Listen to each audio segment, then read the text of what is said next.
مریض ہمارے پاس شفٹ ہوا کہ یہ مختلف ہسپتالوں سے ہوتا ہوا ہمارے ہاسپٹل آیا.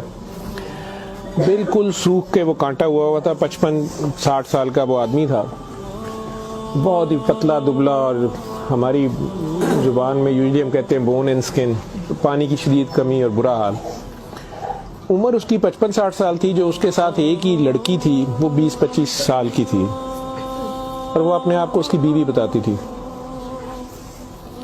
میرے جونیئر ڈاکٹرز نے مجھے راؤنڈ کرایا تو انہوں نے کہا جی کہ یہ فلاں وارڈ سے شفٹ ہوا ہے, اس کو 4 مہینے سے شدید دست لگے ہوئے ہیں, یہ کچھ بھی کھاتا ہے تو اس کو ڈائریا لگ جاتا ہے, اور اس کے سارے ٹیسٹ ہو گئے ہیں, گیسٹروسکوپیاں, انڈوسکوپیاں, بایوپسی, ہر چیز, اس سے کچھ نہیں آ رہا, تشخیص نہیں ہے.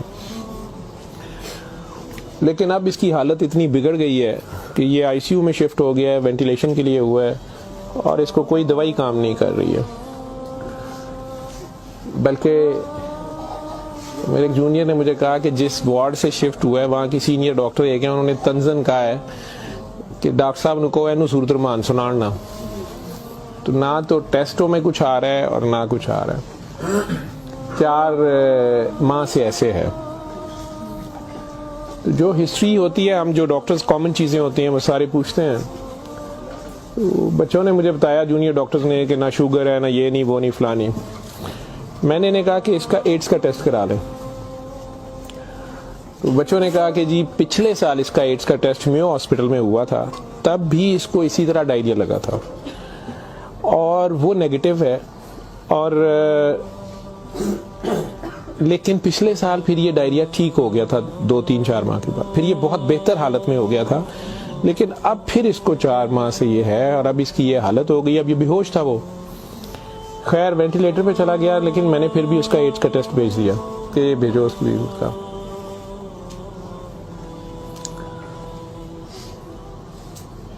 سورہ رحمان ہمارے آئی سی یو میں ویسے ہی لگتی ہے, صبح دوپہر شام, کئی بار مس ہو جائے, دن میں کم از کم ایک بار ضرور لگ جاتی ہے. کوئی نہ کوئی ڈاکٹر نرس ڈیوٹی اپنی سمجھ کے اس کو لگا دیتے ہیں. وہ بھی لگ رہی تھی, سارے پیشنٹس تھے. جہاں تک جتنی میری یادداشت ساتھ دیتی ہے کہ تیسرا دن تھا تو میری جونیئر ڈاکٹر کا مجھے فون آیا, بڑا پینکی.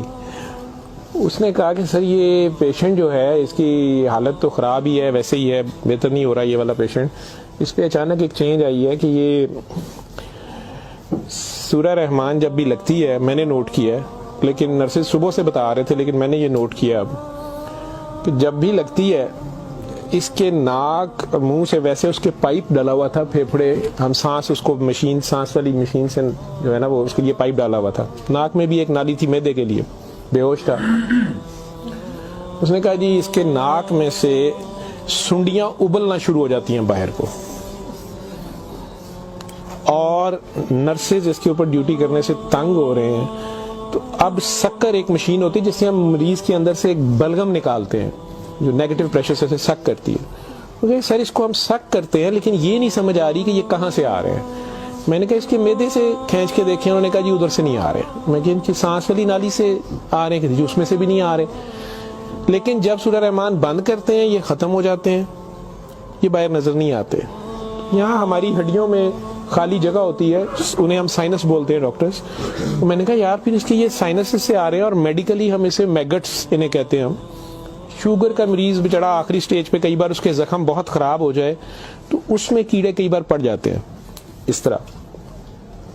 لیکن یہ چیز میں نے نہیں سنی تھی, اور نہ ہی اس کی کوئی, نہ وہ شوگر کا مریض تھا نہ کچھ اور تھا.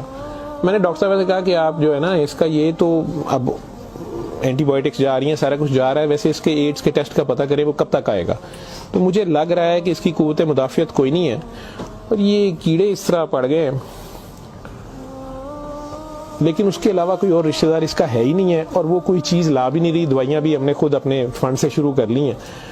اس کا کرنا کیا ہے؟ اور مسئلہ یہ ہے کہ یہ جس وقت سورہ رحمان لگتی ہے تو یہ کیڑے اس کے اب تو آنکھوں سے بھی کچھ نکلے ہیں, تو اس کے ناک اور منہ سے ابلنا شروع ہو جاتے ہیں. لیکن جب ہم بند کرتے ہیں تھوڑی دیر بعد وہ منہ میں کہیں نظر نہیں آتے.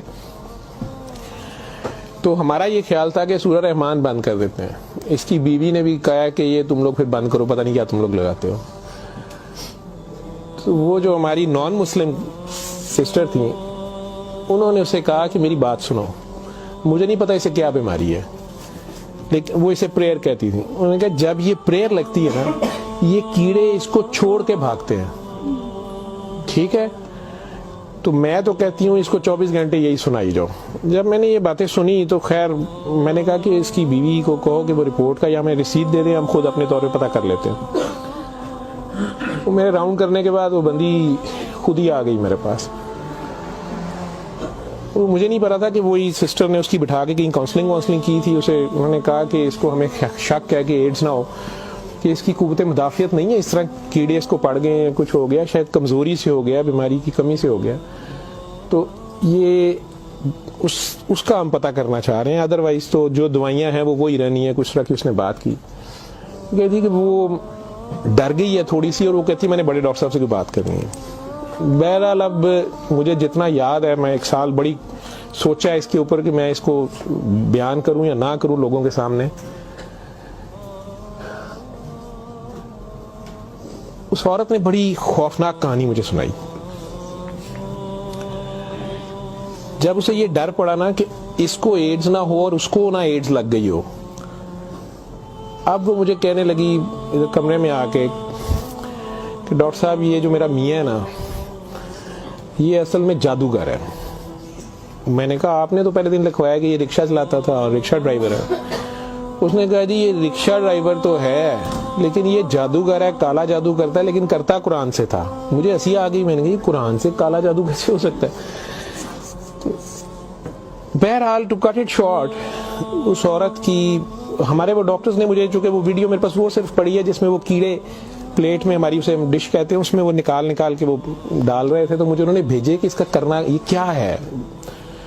پہلی رات جب انہوں نے مجھے میسج کیا رات کو واٹس ایپ پہ, تو وہ ویڈیو میرے پاس پڑی ہوئی ہے.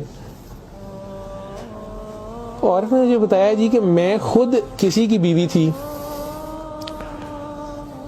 اس کی ماں مجھے بڑا تنگ کرتی تھی اور میں چاہتی تھی کہ یہ میرے انڈر آ جائے. مجھے کسی عورت نے, دوسری نے بتایا, ہمسائی نے بتایا کہ یہ خامن تمہارا غلام ہو جائے گا, تم اس کے پاس چلی جاؤ. باقی تفصیلات میں نہیں جاتا. جو کچھ اس نے مجھے بتایا, اس نے کہا جی کہ یہ اس کا جادو کا توڑ ہی نہیں تھا اور اس کا کام لازمی اس کا ہوتا تھا, یہ جیسے بھی کرتا تھا. طریقہ کار اس نے کیا کہا جی, اس نے کمرے میں اندر ایک گاؤ تکیہ رکھا ہوتا تھا, اس کے اوپر اس نے وہ جس طرح اسمائلی ہوتا ہے, جو مجھے سمجھ آئی کہ اس نے کوئی بت سا بنایا ہوا تھا, اس کمرے یہ بٹھاتا تھا اور وہ لوگوں کو پہلے تو قرآن شریف بھی پتہ نہیں پڑھنے کو کہتا تھا, کچھ کرتا تھا, پھر ان کی بات سنتا تھا, سارا کرا کے جو مجھے اس کا طریقہ واردات سمجھ آیا یا جو بھی تھا. اس نے کہا جی کہ جو غرض مند ہوتا تھا نا وہ دیوانہ, عورتیں بڑی دیوانی ہوتی تھیں, ٹھیک ہے, یا ینگ لڑکے لڑکیاں کہ میری وہاں شادی ہو جائے, وہاں ہو جائے, اولاد ہو جائے, کئی لڑکے آتے تھے. تو جو اس نے سب سے گندی بات مجھے بتائی, بڑی فضول جو اس کی حرکت تھی یا جو بھی, وہ اسلام تو ہو ہی نہیں سکتا. اس نے کہا جی یہ ان عورتوں کو, اور اپنے بارے میں اس نے کہا کہ میں نے بھی یہ غلطی کی, میرے سے بھی یہ گناہ ہوا, لیکن مجھے گناہ ثواب کا اتنا نہیں پتا تھا. تو یہ پہلے وہ تکیے کو سجدہ کراتا تھا, خود اس کے پیچھے کھڑا ہو جاتا تھا, پھر وہ کہتا تھا کہ یہ اصل میں تم لوگوں پہ کالا جادو ہوا ہے, اس کو توڑنے کے لیے پتہ نہیں نوری بڑا ضروری ہے, ٹھیک ہے. پھر وہ ہمیں کہتا تھا کہ وضو کر کے آؤ, ٹھیک ہے, وضو کر کے آتے تھے, وہ پتہ نہیں کون سی صورت پر وہ کئی صورتیں مکس کرتا تھا. یہ سب کرتے کراتے 1-2 سیشنوں کے بعد کچھ نہیں لیتا تھا. پھر جو زیادہ لوگ اپنے کام کے پیچھے دیوانے ہوتے تھے ان کو بتاتا تھا کہ اس میں بڑے پیسے بھی لگیں گے, یہ جان پہ کھیلنا پڑنا ہے, پتہ نہیں کیا کرنا, اور تمہیں بھی میرے ساتھ کرنا پڑے گا, اس میں بڑا کچھ جو ہے نا رسک ہے, لیکن کام تمہارا ہو جائے گا. وہ جو بھی اس کی کہانیاں تھیں جو اس کو بعد میں کسی اور وجہ سے پتہ چلی, جو مجھے وہ بتا رہی تھی کہ جی یہ عورتوں کے ساتھ بھی اور ینگ لڑکوں کے ساتھ یا مردوں کے ساتھ بھی غلط کام کرتا تھا, پھر انہیں اپنا گند کھانے پہ مجبور کرتا تھا, پھر انہیں پتہ نہیں کون سے کوئی آیت بنائی ہوئی تھی یا کوئی نام تھا پتہ نہیں کیا, کہ عربی کے جی یہ پڑھ کے نا تم نے یہ مکسچر جو ہے نا یہ ہنڈیا پکاتے ہوئے تھوڑا سا بیچ میں گند ڈال دینا ہے اور اپنے خامند کو کھلا دینا ہے, یا اس لڑکی کو کھلا دینا ہے, یا اس کو کھلا دینا ہے. تو میں اپنے خامند کے ساتھ یہ سارا کچھ کیا میں نے. اب مجھے بتائیں کہ جب وہ اس بندے کے ساتھ ہی سو گئی تو اس کے خامند تو وہ رہا ہی نہیں ہے نا, تو نہ وہ مسلمان رہی ہے نہ وہ یہ حرکتیں ساری. اب اس کے بعد بقول ان خاتون کے, اس لڑکی کے, کہ جی وہ خامن جو میرا تھا اس میں تو تبدیلی نہیں آئی, اس نے مجھے فل مارنا شروع کر دیا, اور مجھے اس کی میرے تڑپ اس کی طرف بھاگتی تھی کہ میں اس کے پاس آؤں. تو پھر میں نے اس کے پاس ویسے آنا شروع کر دیا کہ میں نے تمہارے ساتھ شادی کرنی ہے, میں نے ادھر سے طلاق لینی ہے, میں نے یہ کرنا ہے وہ کرنا ہے. تو میں انہیں بتائے بغیر اس کے پاس آ گئی. اس کے ساتھ میں 6 ماہ رہی. اس نے کہا کہ پھر ایسے ہی رہنا پڑے گا, اور اس سارے کام میں شامل ہوئی. تو اس نے ویسے مجھے کہا کہ نکاح ہو گیا ہے ہمارا, قرآن شریف پہ اس نے نکاح کیا. اس نے کہا ہم دونوں کی رضامندی نکاح ہے, وہ پیچھے سے طلاق لے کے نہیں آئی. ٹھیک ہے. اس کے بعد اس کو یہ ڈائریا لگ گیا. ڈائریا لگنے کے بعد یہ کہتی ہے کہ جی میو اسپتال میں جب ہم تھے 4 مہینے ہمیں ہو گئے, اور برا حال تھا اس کا پچھلے سال. تو یہ ایک دن مجھے کہنے لگا کہ میں کہتا ہوں کہ میں اللہ سے توبہ کر لوں, اللہ میری جان بخشی کر دے, تو میں توبہ کروں, اور میں نہ اب رکشہ ہی چلا کے اس میں جتنی روٹی روزی ہوگی تو میرے ساتھ گزارا کر لے گی, اور تو بھی واپس چلی جا اپنے خامن کے پاس. ٹھیک. اور ادھر سے جا کے طلاق لے نہ لے, اور یہ نکاح نہیں ہے. اور جو بھی اس نے کہا کہ جی ہم نے توبہ کر لی بقول اس کے جو اس کی سمجھ تھی. یہ کہتی ہے جی میں واپس گئی, میرے خامن نے پھر مجھے مارا. اس نے کہا میں تمہیں طلاق دے چکا ہوں, تم میری طرف سے فارغ ہو, تم کہاں سے آئی ہو, یہ آئی ہو, اتنی دیر بعد آئی ہو, جو بھی آئی ہو. خیر میں پھر واپس اس کے پاس آئی. یہ کہتی ہے کہ جی وہ میں کوئی 48 گھنٹے بعد شاید 2 دن بعد واپس آئی ہے. دیکھو میو ہسپتال تھی, ڈاکٹر بڑے حیران سن تھے, پیٹ سے ٹھیک ہو گیا سی. انہوں نے کیا دوائی فلانی مافک آ گئی ہے, فلانی مافک آ گئی ہے. تو یہ اپنے پیروں پہ کھڑا ہو گیا. اگلے کوئی 10-12 دنوں میں انہوں نے چھٹی دے دی. پھر یہ مجھے مسجد ایک میں لے کے گیا, وہاں ہم نے نکاح کیا. ٹھیک ہے. نکاح کیا, یہ رکشہ چلانا شروع ہو گیا. تو ڈاکٹر صاحب 6 مہینے انہیں بڑی محنت کی تھی, رکشہ بھی چلایا, میں بھی کرے سکی گلی کھاندے سا چنگا پلس. پر ڈاکٹر صاحب دنیا بڑی ظالم ہے, دی شہرت سی دنیا پیچھے پیندی سی, کہنا سی میں کام چھڑ چھڑیا ہے. ڈاکٹر صاحب ہوں پھر ایک بچی آئی تو بڑی سونی سی, وہ بڑی روندی سی, وہ پتہ نہیں کی مسئلہ سی. ڈاکٹر صاحب نے وہ پھر وہی کام شروع کر لیا. انہیں پھر وہی کام شروع کیتا ہے. میں انہوں پہلے کہندی رہی ہوں, لیکن ڈاکٹر صاحب ادھر پیسے بڑے آندے سن. وہ دے بعد ہون 4 مہینے تو یہ اس کی یہ حالت ہے, اور اب یہ بے ہوش ہے. اب میں اللہ سے توبہ کرنا چاہتی ہوں, اللہ مجھے معاف کر دے, مجھے تو سمجھ نہیں تھی, تو مجھے معافی لے دیں. اور اس کا اب کیا بنے گا اور کیا نہیں بنے گا. میں نے یہ کافی بیچ میں سے سینسر کر کے آپ لوگوں کو ساری بات سنائی ہے. اور مجھے کہتی ہے جو کیڑے اس کے اندر سے نکلتے ہیں یہ کیوں آ رہے ہیں, یہ کہاں سے آ رہے ہیں. میں کہ بی بی یہ میں نے اسے سائنسز وغیرہ سمجھایا. میں کہ یہ اس کے بہت زیادہ خون کی کمی ہے, اس کے اندر جراثیم پڑ گئے ہیں, جو بھی میں ڈاکٹری تو میں اسے اور کیا میں اسے کہتا.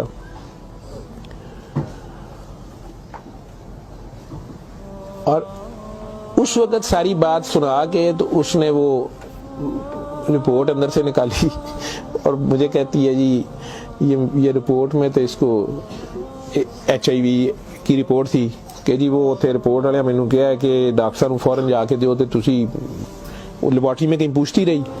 تو انہوں نے کہا جی تسی اتھوں جا کے پوچھو. تے میں دسیا میرے خامن دی ہے, مینوں دسو, نے کہا تسی اپنی بھی کراؤ.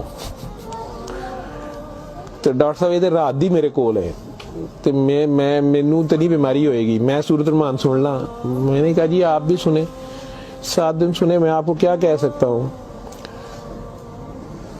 1 دن وہ اور زندہ رہا بندہ, مر گیا. آخر تک اس کے کیڑے وہ آتے رہے اسی طرح. جب بھی وہ سورہ رحمان لگتی تھی وہ ایسے ہوتا تھا جیسے ابلتے تھے باہر کو, ناک سے اس کے, مطلب وہ 1-2 نہیں ہوتے تھے کہ جنہیں آپ پکڑ کے سائڈ پہ کر دیں. میں نے بتایا نا کہ وہ شکر مشین رکھ کے, تو اس سے وہ شکر میں ہم شک کرتے تھے اس کو سارا, وہ مشین میں جاتے تھے, لمبی سنیاں اس کی, ناک سے منہ سے. اور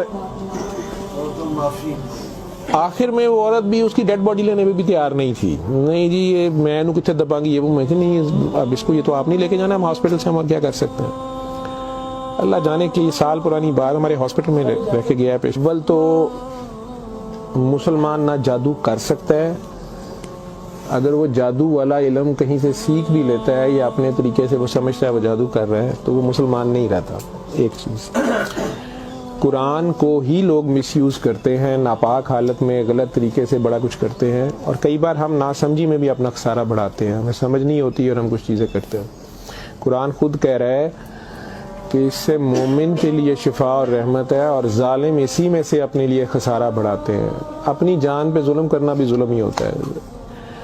تو اول تو مسلمان جادو نہ کر سکتا ہے، نہ کسی دوسرے پہ کرواتا ہے، اگر دوسرے پہ بھی کرواتا وہ مسلمان نہیں رہتا۔ جب آپ جادو کے چکر میں پڑیں گے یہ خود شرک ہے، آپ اللہ بننے کی کوشش کر رہے ہیں نا، آپ اپنی مرضی کے ریزلٹس لینے کی کوشش کر رہے ہیں، ٹھیک ہے، مافوق الفطرت طریقے سے، اور پھر اس سے زیادہ بڑی بدبختی کہ اللہ کے کلام کو مس یوز کر کے، اشارہ کر کے، تو وہ مسلمان نہیں رہتا۔ میں نے اس دن بھی بتایا تھا، وہ بچی امریکہ سے جو فون کر رہی تھی آپ لوگوں کے سامنے، یہاں میں نے اسے کلمہ شہادت پڑھایا تھا، اسے دوبارہ کلمہ پڑھوایا تھا کیونکہ اس کو پتہ نہیں تھا، یہاں وہ آئی تو وہ اس سے یہی کام کسی اور نے کروایا، وہ مسلمان رہ ہی نہیں گئی ہوئی تھی، اور خامن سے لڑائی اس کی چل رہی تھی، ان کا آپس میں فساد ہو جاتا تھا، ٹھیک ٹھاک پرابلم میں تھے۔ اسے دوبارہ سے باوضو ہو کے آپ کلمہ پڑھیں، زندگی میں اگر ایسی کبھی غلطی کر دی ہے تو اللہ سے معافی مانگیں اور دوبارہ سے کلمہ پڑھ کے مسلمان ہو۔ دوسرا، اگر آپ میں سے کسی کو وہم ہے کہ آپ لوگوں پہ جادو ہے تو کسی بابے کے پاس جانے کی ضرورت نہیں ہے۔ یہ تو فٹافٹ آپ لوگ کہتے ہیں کہ جادو برحق ہے، اور جی جادو نبی کریم صلی اللہ علیہ وسلم پہ بھی ہو گیا تھا۔ نبی کریم صلی اللہ علیہ وسلم نے اس کو کیسے توڑا تھا؟ انہوں نے کیا طریقہ بتایا ہے؟ ایک بار سورہ فلق، ایک بار سورہ ناس، یا آپ 3 بار سورہ فلق 3 بار سورہ ناس پڑھ لیں، جادو ختم ہو گیا۔ اعوذ باللہ من الشیطان الرجیم پڑھتے ہی ختم ہو گیا۔ ویسے تو مسلمانوں پہ تو ہوتا ہی نہیں ہے۔ میں نے سورہ مومنون کی 89 آیت بار بار ریفرنس دیا ہے، میں کسی بحث میں نہیں مذہبی میں پڑھنا چاہتا۔ اللہ بڑے واضح طریقے سے اس میں بتا رہے ہیں کہ ان سے پوچھو، سورہ مومنون میں 84 سے 89 تک، ان سے پوچھو کہ آسمان اور زمین کا مالک کون ہے، یہ سارا کچھ کس نے بنایا، یہ فوراً کہیں گے اللہ ہے۔ ان سے پوچھو تمہاری زندگی اور موت کا ہر چیز کون فانی، کہیں گے اللہ نے۔ ان سے پوچھو پھر تم کہاں سے جادو کر دیے جاتے ہو؟ جب ہر چیز کا مالک وہ ہے تو پھر یہ جادو تم لوگوں پہ کہاں سے ہو جاتا ہے؟ یہ ہماری اپنی سوچ میں ہوتا ہے۔ 99% لوگ تو سائیکی کے مریض بنے ہوتے ہیں، اور یہ اصل میں آپس کی نفرت ہوتی ہے ہماری آپس کی نفرت، حسد، کینے، بغض، لالچ، ہوس، یہ جو ہماری سوچ کی لہریں ہیں یہ ضرور ایک دوسرے کو ڈسٹرب کرتی ہیں۔ یہ نظر لگ جاتی ہے، ماں کی نظر اپنے بچے کو لگ جاتی ہے، پیار سے ہی دیکھ لیں، اس کو زیادہ انرجی چلے گئی، بیچ میں ماشاءاللہ نہیں کہا، فوکس اللہ سے ہٹا، بچے پہ گیا آپ کا، تو اللہ کے ریفرنس سے اس بچے کو دیکھیں کہ ماشاءاللہ میرا بیٹا کتنا پیارا، تو پھر نظر نہیں لگتی ہے۔ یہ باتیں آپ کو سمجھائی گئی ہیں کہ فوکس آپ کا اللہ رہے۔ نعوذ باللہ نعوذ باللہ نعوذ باللہ، کئی بچے میرے ساتھ زیادہ پیار سے جب زیادہ چلتے ہیں، آپ اللہ ہیں، نعوذ باللہ میں اللہ کیسے ہو سکتا ہوں؟ پھر انہیں میں کہتا ہوں کہ بیٹا یہ کفریہ کلمہ ہے، کسی بات سے کوئی بندہ مدتوں سے پھنسا ہوتا ہے، اس میں سے نکلتا ہے، کئی بہت بڑی بات کر دیتے ہیں۔ ہوش کے لوگ نہیں ہوتے ہیں، جب تک ہوش میں نہیں ہوتے ہیں تو اس وقت تک تو ان پہ حد نہیں لگتی، لیکن جب ہوش آ گئی ہے اس کے بعد یہ بات کفر میں آتی ہے، اور اللہ یہ برداشت نہیں کرتا۔ آپ ناسمجھی میں بھی کر رہے ہو، بچہ ناسمجھی میں بھی الٹی سیدھی حرکتیں کر رہا ہو تو ماں تو کان پکڑ لیتی ہے، اس نے بھی اسے سکھانا تو ہوتا ہے، اسے ثابت تو کرائے گا، پہچان تو کرا کے چھوڑے گا اللہ کون ہے، اللہ کہاں ہے، ٹھیک ہے۔ آیت الکرسی کا مطلب ہے کرسی کی نشانی، کرسی کا اشارہ، ٹھیک۔ جب آپ خوف کی حالت میں ہیں تو وہ پڑھ لیں، یا آپ کو لگتا ہے کہ ہمیں کوئی مسئلہ نہ ہو تو پڑھ لیں، تو اس کا مطلب یہ نہیں ہے کہ وہ آیت الکرسی کے لفظ یا آیت الکرسی کے وہ آپ کی حفاظت کرتے ہیں۔ اس کا مطلب کیا ہے؟ عربز کو تو پتہ چلتا تھا پڑھتے ہوئے کہ وہ کیا کہہ رہے ہیں، تو وہ ساری اللہ کی حمد اور اللہ کی شانیں بیان ہو رہی ہیں۔ تو کرسی کی بات ہو رہی ہے کہ کرسی زمین و آسمان پہ ہر طرف وہ ہے، تو اصل میں تو کرسی والے کی بات ہو رہی ہے۔ تو جو کچھ کرنا ہے کرسی والے نے کرنا ہے، تو اگر کرسی والے سے آپ کا دھیان ہٹ گیا، ٹھیک ہے، تو آپ کرسی کی پورا شروع ہو گئے، تب بھی پھنس گئے آپ۔